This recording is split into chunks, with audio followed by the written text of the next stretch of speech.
How many of you have been door knocking before? Raise your hand. Been door knocking. All right. We got some experienced door knockers. When you're door knocking, what's the biggest challenge? What's the biggest challenge to getting a church to knock doors? What would you consider the biggest obstacle? So you go back to your home church, you want to go out and knock doors. What's the biggest challenge to getting the membership to knock doors? Someone tell me. Rejection. All right, I think that's top on the list, right? So people are afraid of rejection. They're afraid it won't work. And so if they don't think it works, they think that the people are going to reject it, they don't want to do it. I think another one would be they don't know how. You don't know what to say. It's awkward.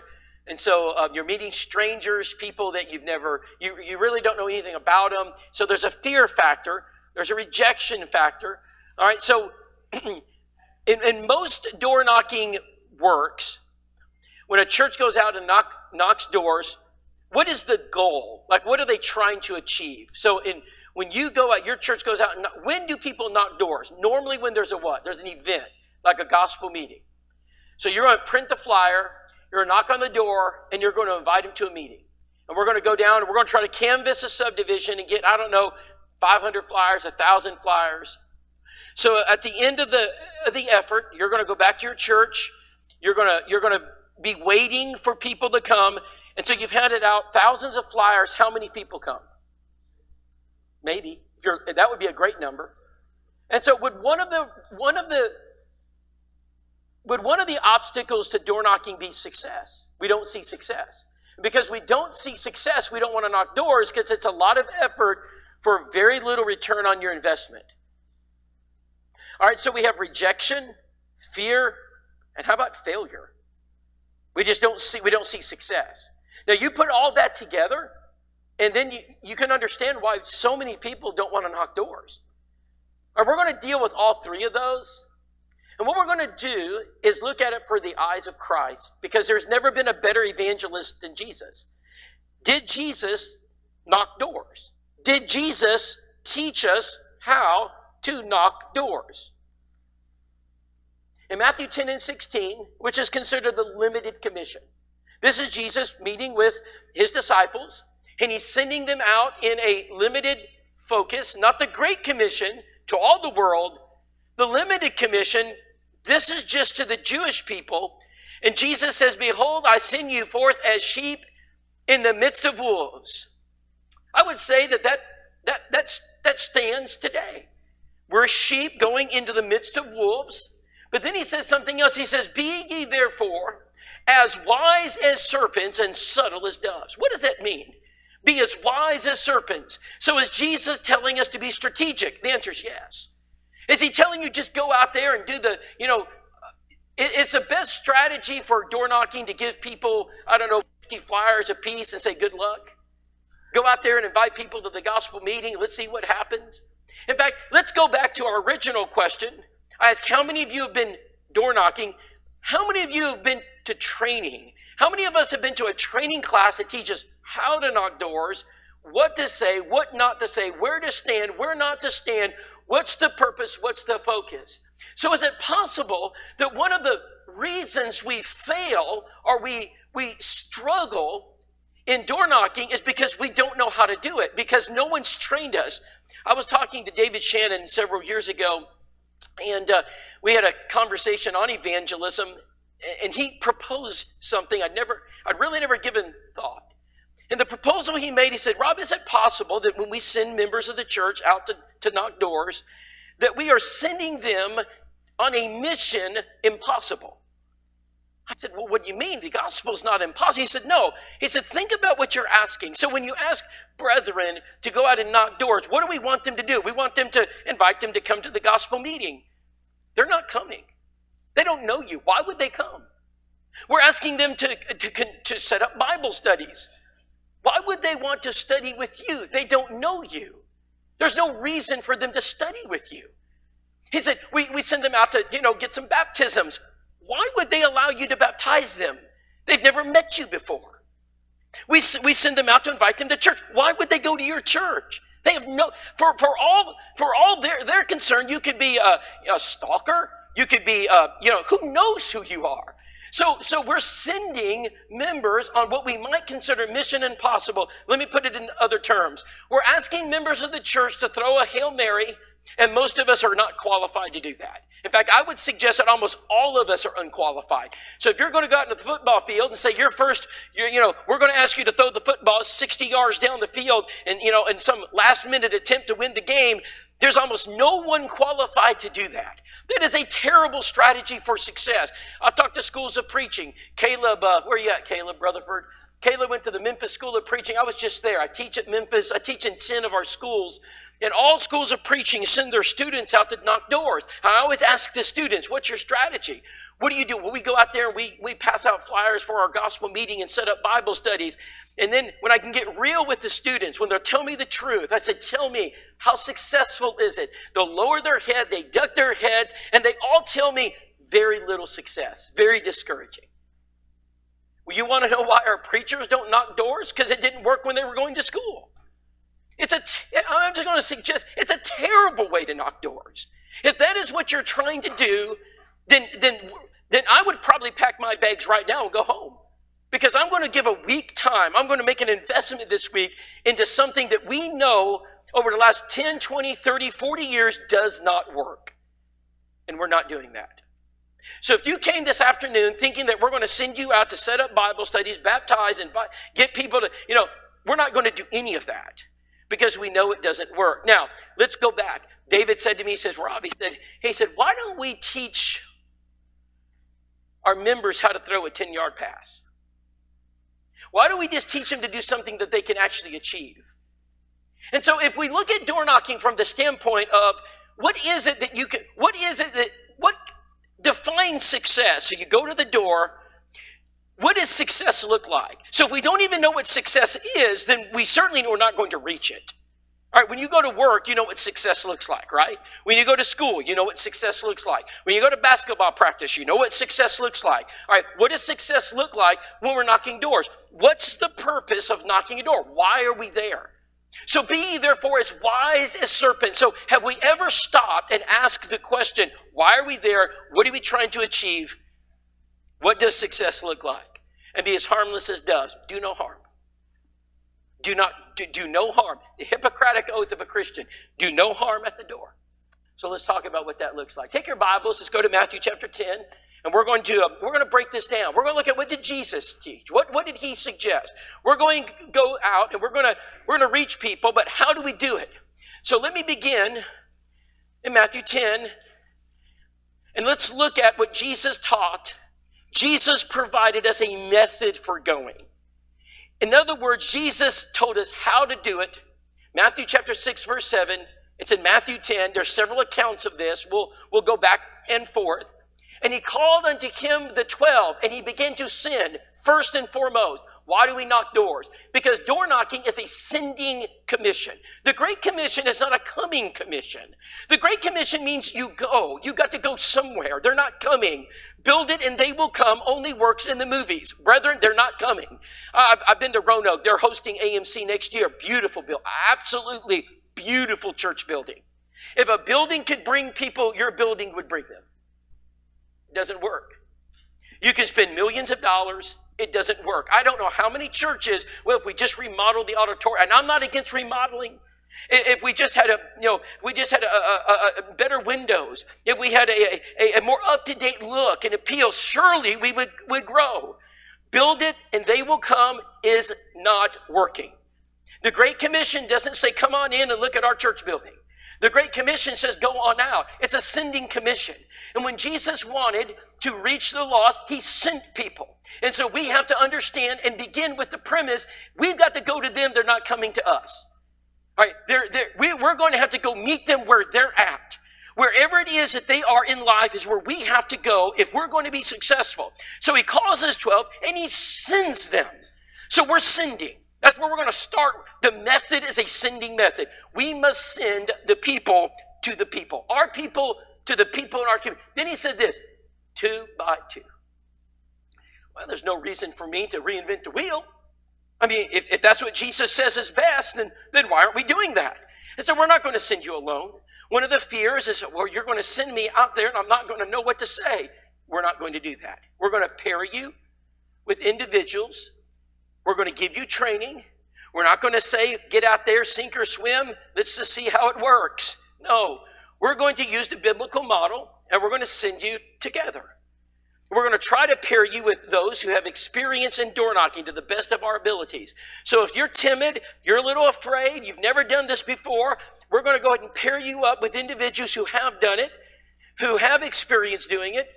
And so we're going to make sure that everybody stays kind of in a sense, within a comfortable range. And we're going to practice the biblical text. Proverbs 11 and 14. Where is no counsel, the people fail. But in the multitude of counsels, there's safety. So there are several aspects to sending that we want to consider. One is we understand we're sheep going into the midst of wolves. And so there's always safety in numbers. Here's one of our rules. We never go alone. You do not go alone. You do not separate. You do not go into a house alone. We don't mind you going into houses, but you're not going alone. And so we ask you to respect the rules. It's a biblical rule. It's a biblical example. And it is what the eldership here supports and what we ask you to do in this campaign. And we don't need anyone to be a hero. We don't need anybody to say, well, I've done this before. I'm good. I'm better alone. If you want to go alone, go do your own campaign. Okay, in this campaign, we're going together. All right, and because we don't always know the people on the other side of the door, we have no idea the kind of day they've had, who these individuals are, their safety enough. We've never had a problem. One of the reasons we don't have problems is because we respect what Jesus said. We're going to go 2 by 2, and there'll be occasions maybe where you have a child with you, as somebody maybe that is learning, and you may even have 3. But we're definitely not going alone. So Jesus gave them a method. The method is we go to you. The method is we're going to go in groups, not individuals. Now Jesus gives them a message. Matthew chapter 10, verse 7. And as you go, preach. There's a message. So one of the failings of door knocking is we send people out without a message. All right, say, well, give them this flyer. Well, you know what happens to the flyer when you leave? You know what happens to it. They're going to throw it away. There's a message, and that message is important. So we're going to give you a message. Every time we go out, there will be a message for you to utilize. So we have 5 messages we're going to give you. Now, the message Jesus gave in Matthew 10:7 is preach the kingdom. We're going to give you a kingdom message. What is a kingdom message? Well, the kingdom message begins with compassion. It begins with forgiveness. It begins with hope. It begins with love. It begins with grace. It begins with blessedness, the Christian attributes. So we're not going to start our conversation out with a confrontational message like, well, do you believe most people are going to heaven or just a few? Now, that's not a good way to start. Now, it's not a sin to do it. I've done this before. But to engage them in some kind of doctrinal discourse where you're trying to figure out kind of, where they are in their belief system is not comfortable for them. It's not comfortable for you. So when we engage our community, we're going to engage them with the message of the kingdom. But the message we're going to begin with, the kingdom message, is a message of hope. It's a message of caring. It's a message of compassion. One of the tools we're going to use are called compassion cards. We're going to ask them, do you know anyone that might benefit from cards? Is there anybody in your family that maybe is struggling? And our church would send cards just to give a smile to their face, just to lift their spirits, just to help them have a better day. And so we're going to begin with that message. It's a great message. People love that message. So we're going with hope. We're going there to establish a connection, humanity. The book of John presents Jesus as God in the flesh, as a God who cares, a God who feels. And if you go up to somebody's house and they don't believe that you care about them, then why would they care about what you know? And so we begin with empathy. We begin by letting them know that, hey, we're here to help. We're a church. We want to encourage people. Do you know anyone who we could send a get well card to? Is there somebody in your life right now that's lost a loved one and we could lift their spirits? We're a church in your local community. We care about the community. We just sometimes don't know who's struggling. Do you know someone who's struggling? Now, I didn't ask them, are you struggling? No, that's too personal. Now, they may respond and say, I'm struggling. What are you struggling with? Well, I lost my job last week, and I don't know what I'm going to do. I've got bills coming, and I tell you what, we'll be praying for you. We'll send you some cards. Could we send you some cards, some prayerful cards? Well, that would be great.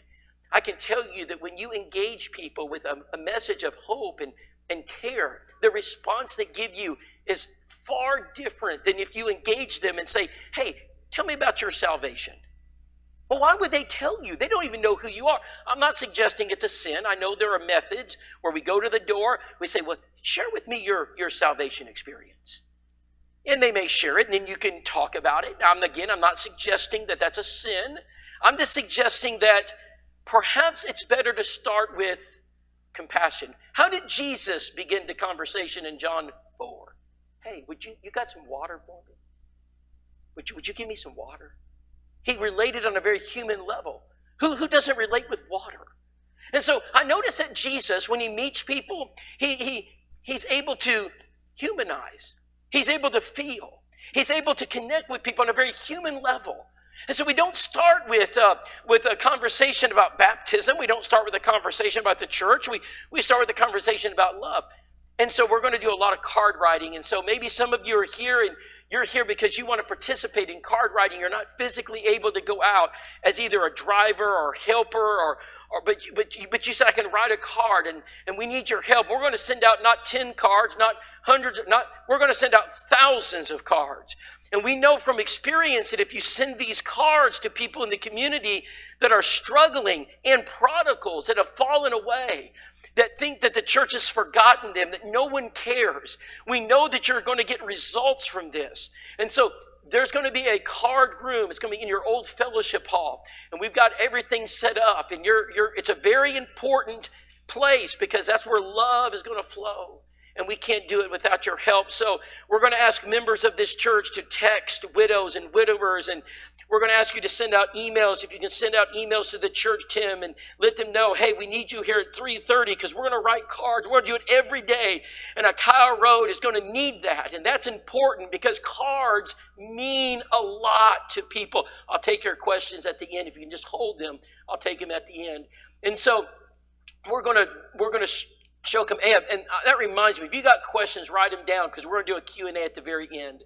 And so the cards are strategic, very important. Your elders have given us names of members who've fallen away, and we're going to love them back. And we find that we get about a 30 to 70% range in restorations when you do this.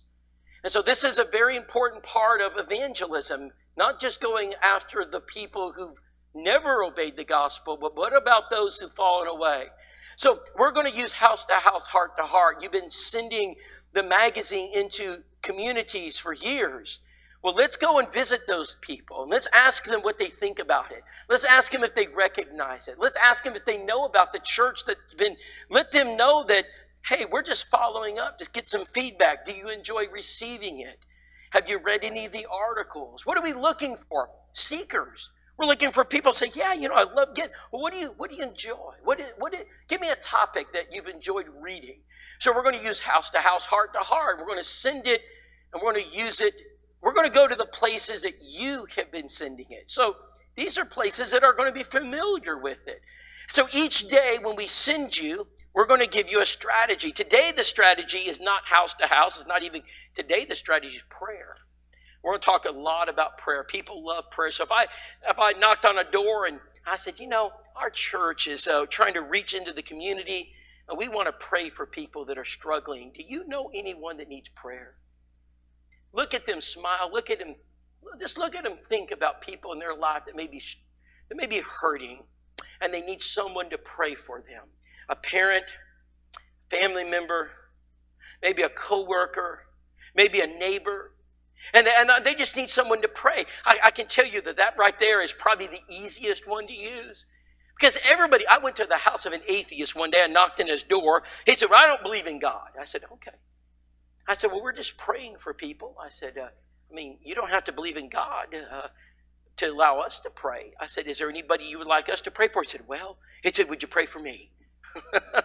Well, I said, of course. And, I've never found anyone that didn't like prayer. And so this is something, we're going to talk a lot more about that here in a few minutes, but that's one of the strategies. We're just going to ask people, can we pray? So go to our next one. This is just examples of people praying at the door. So yes, you may need to pray at the door.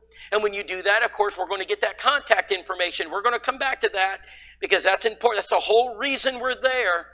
And then we're going to add community services. So maybe there's something they need. A ramp may be built, or a mailbox that needs fixed, or a lawn that needs mowed, or a house to be cleaned, or maybe some mechanical issue with their vehicle, or maybe it's a technology issue, but there's something they need. Maybe they got a down limb and they don't have the physical ability to fix it. So we're going to offer community service. Maybe they need some food. Maybe they need some help with basic living necessities. So we're going to give a sheet. We're going to train you how to use it. And we're going to go to areas where we know people need help. And we're going to offer help. What can we do to serve you?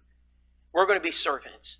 Remember, Jesus did not come to minister, but to be ministered to, but to minister to others. He came to serve. And that's what we're going to do. So that's one of the strategies. Another one, and this is examples of people that are fixing various objects. And, I know that we'll experience some of this ourselves as we go from house to house. So another one's called new movers. So here are individuals who've recently moved into the community. They're unchurched. They don't have a church home. And we're going to write to their door. And we're going to say, hey, we're a local church in your area, and we're your neighbors, and we're going to bring a gift. In fact, let me give you a picture of it. And we would like to return. We'd like to welcome you to the community, return a gift. We'd like you to know that we're glad you're here. And so by giving a gift, by providing this open opportunity, don't be surprised if they give you a very kind reception. Say, thank you for coming. That's very generous of you to show up. And so new movers, very effective in reaching cold contacts. And these are cold contacts. Hot contacts sit in your pews. Warm contacts are referrals from the church membership. Cold contacts are people you have no idea who they are. So if you show up with a gift and welcome them to the community, you're immediately going to create a sense of warmth. And so seldom in our work do you have someone slam the door and cuss you. And why would they do that? You're there with kindness. You're there to offer them something, that is welcoming and warm.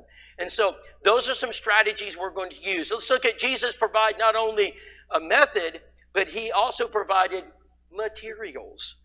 Jesus told his disciples, there are some things you need to take with you. In fact, in Mark 6, 8, and 9, he commanded that they should take nothing for their journey save a staff, but he said shod with sandals. So he said there's some things you need to take. Don't take too much, but here's some things you need to take. So when we go out, we're going to make sure we don't have too much. Now, having too much is a distraction. I remember that when I was younger and I'd go out door knocking, I'd have a clipboard. I'd have all this material on me. I'd just be full of stuff, just waiting, videos to give them, books to give them. I had all these resources, and I would knock on the door, and they'd look at you. You have all this stuff in your hand, like, why are you here? What are you trying to sell me? And that's not what we're going to do. We're just going to take exactly what we need. So we're going to be prepared. And so every time we send you out, we're going to give you just the basics, just what you need. So if we're going to new movers, you're going to have a new mover basket. If we're going to pray, you just need to have a heart. You just need to care, right? If we're going with house to house, heart to heart, we have one magazine in our hand. What we're going to encourage you to do is not to be overloaded with stuff that makes it awkward. So be prepared. We'll make sure you have what you need. Maybe it's just a simple gift card. Maybe it's an invitation card. Maybe it's a contact card you have just in case they become a contact. Maybe it's a door hanger, but we're not going to be over-prepared. Jesus said in Matthew 10 and 10, provide neither script for your journey, neither two coats. One is fine, but not two. Why does he say that? Just bring the necessities. Right? Don't burden yourself. Don't be a burden to your own self. Neither shoes nor staff. So you don't need extra shoes. You don't need extra staff. One is just fine, he says. So I find it interesting as he was preparing his disciples, he gets down to exactly, here's what you need, here's what you don't need. So if you're going to train people to go out into the community, let's do the same. Let's make sure our brethren know what they need to have and what they should bring, what they shouldn't bring. Don't be over-prepared, because you'll do more harm than good. All right, Jesus gave them a manner. What do you say, Matthew 10 and 12? And when you come into a house, salute it. In other words, you should be kind. You should be polite. You should extend Christian graces. So we need to learn how to talk to people, how to engage with people. So before we send you out today, we're going to do some mock situations. I'm going to demonstrate what that looks like. So we're not going to be critical. We're going to be kind. We're going to find something that we can say that is going to be friendly.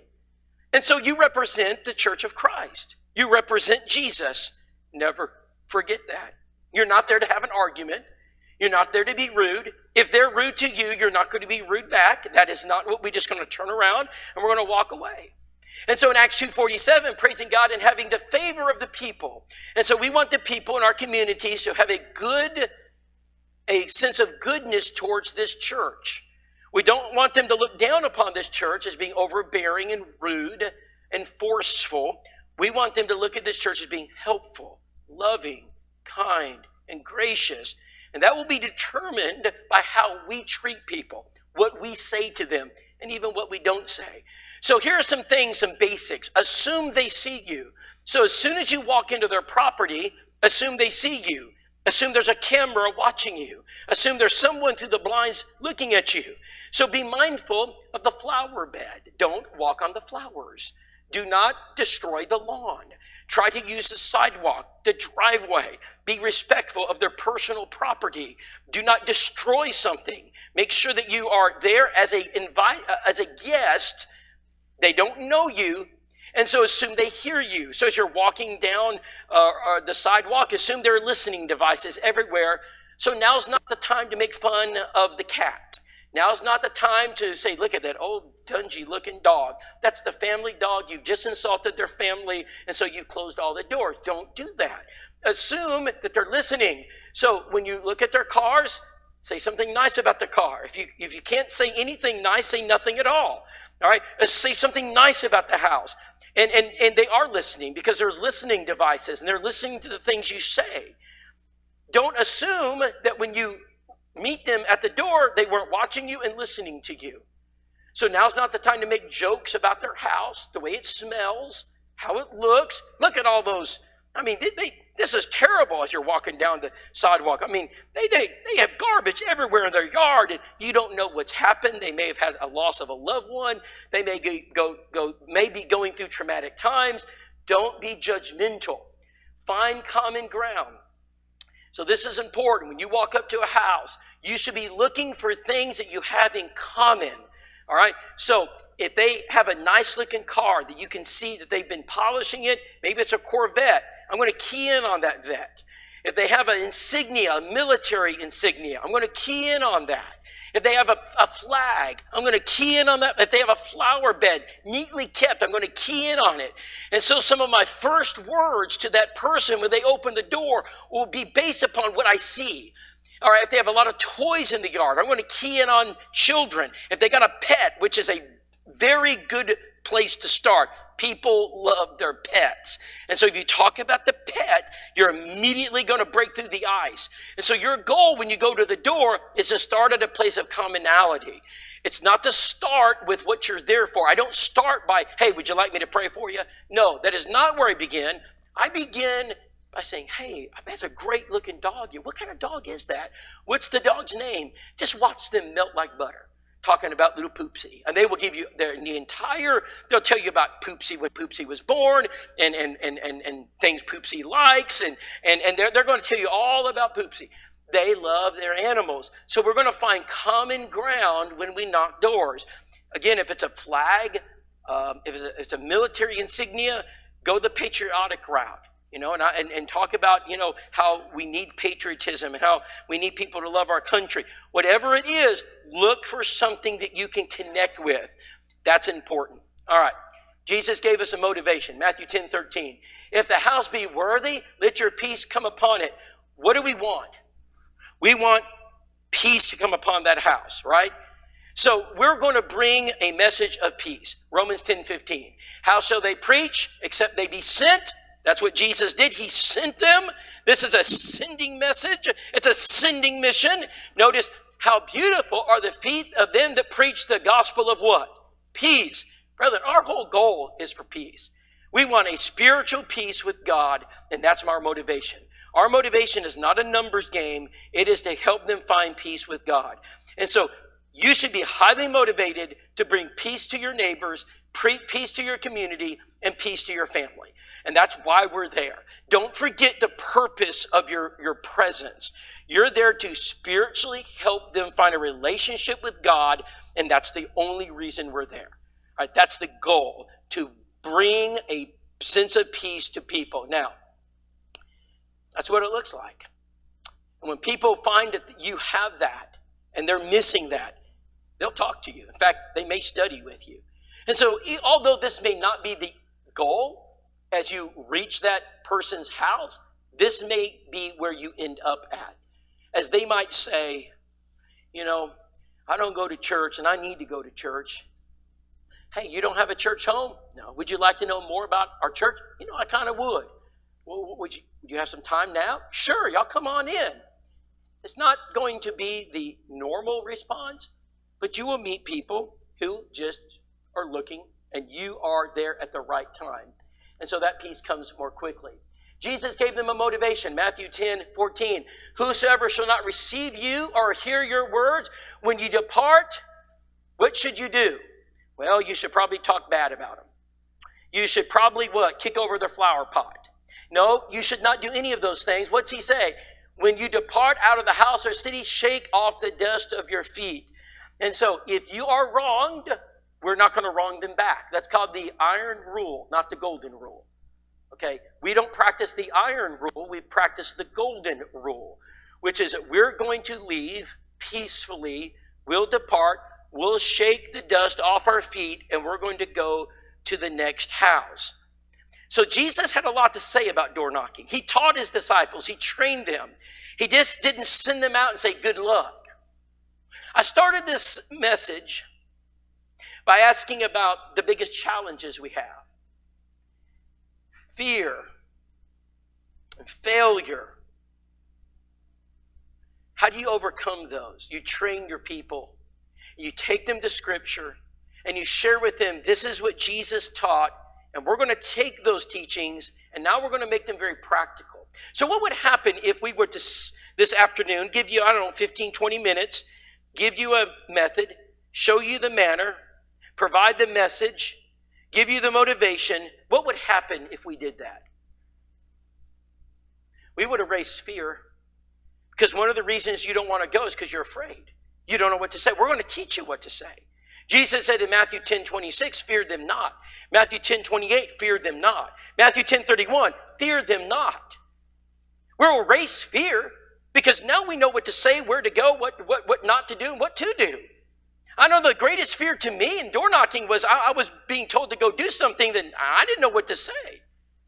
That won't be the case now. And so we'll be able to go meet people and talk to people. And we're going to understand our mission. So what is the mission? What is it that we want this week when we go door to door and house to house? What's the purpose of door knocking? If it's not to get a Bible study, if it's not to get them to come to church, if it's not to invite them to a gospel meeting, if it's not to baptize them, then what's the purpose of door knocking? Does anybody know what it is? There's one thing we want to do. Everybody say it louder. What is it? Contacts. We want contacts. So what does success look like? Success is creating contacts. Why is that? Because contacts are the first point of evangelism. You need people. If you want to have success, you need people. It's the one thing you have to have, and without it, you can't succeed. And so we say, well, why do you know? It's called the 10-yard pass, not the Hail Mary. So we're going to redefine success. We're going to move the goalpost. The goalpost isn't 100 yards away. The goalpost is 10 yards away, and you'll be very capable of achieving success. How do I know that? Because we've done it all over the country. Whether it was in Granbury Street, Texas, Sunday, prayer, 30%. So you went to 10 houses, 10 people answered, 3 people became contacts, 30% success. That's not 3, that's 30. So if I were to tell you that we're going to send you out, you're going to talk to 10 people, and 3 of the 10 people were going to become contacts, maybe you'd be more motivated to be a part of this. What about Monday when we switched it up? What about Tuesday, Wednesday? Look at that number on Thursdays. Anybody see that? Everybody see that Thursday number? What's that number say? Someone tell me what that says. What's your percentage? 8. How about if I said, Tim, you're going to get an 83% success rate? Would you be interested? That's called new movers. 83% of the people that we approach with new movers become a contact. Now that's success. How do you overcome the fear and the failure and the rejection? You have success. The best way to overcome hardship is to succeed. And we're going to teach you how to succeed. And those are our numbers. And I can share those numbers with you all over the country. Here's Collinsville, Troy, Jason Wright. Jason, where are you? Ray? There's an elder from Collinsville. That's the numbers right there. And so Sunday, we had 23%. Monday, we had 21%. And those are percentages all through. Look at Thursday, 66% new movers. Let's go to Cary, North Carolina. Monday, 25%. Tuesday, 26%. Thursday, 70%. Friday, 30%. Total for the week, 28%. Now, Caleb, I didn't ask you this before we began this afternoon. You're at the Memphis School of Preaching. The students go out and they do their door knocking. What's your percentage of success? You don't even register. And it's not because, and I love Memphis. I teach at the school. I go to Southeast Institute of Biblical Studies. I can go to Brown Trail. I can go to Texas School of Preaching. And I go to all these schools. And the level of success is usually about 1% to 2%. Why is that? Could it be because we're asking for way too much at the door? Could it be because we're trying to set up a Bible study with people who don't even know who you are? Why don't we go back to the drawing board and suggest this? Let's start with the 10-yard pass first and make a first down. Then we'll go to the next down. So we're going to start by making contacts. Once we learn how to make contacts, then we can move it down the field. So the purpose of door knocking, let's go to another one here. I thought I had one more, but I don't. The purpose of door knocking is to make a contact. Now we're going to spend just a few minutes and talk about our strategy for today, how we're going to accomplish this. What are we going to say? And I'm going to run you through some mock situations. Then we're going to take Q&A. We're going to let you ask any questions you have. And so we're going to pair you up into teams. Austin's going to do that here momentarily. You'll see some numbers going up and down the right side, your left side, and we're going to pair you up in teams. And the first strategy we're going to use is prayer. We're going to ask the question, do you know anybody that could use some prayers? And so those prayers are so important because that allows to make a contact. And if someone says, yes, my mother, she lives right across the street. She just had surgery. She could certainly use some prayers. Well, you have just hit success because you're going to take your contact card and say, well, what's your mother's name? And we'll make sure to, our cards, if we're going to send cards, and we're going to send cards to that person. So whatever it is, you're going to be able to achieve that goal by creating the contact and bringing that contact back here. We're going to use that QR code. We're going to collect that data, and we're going to begin populating a list for this church of people in your community that need a little bit of help.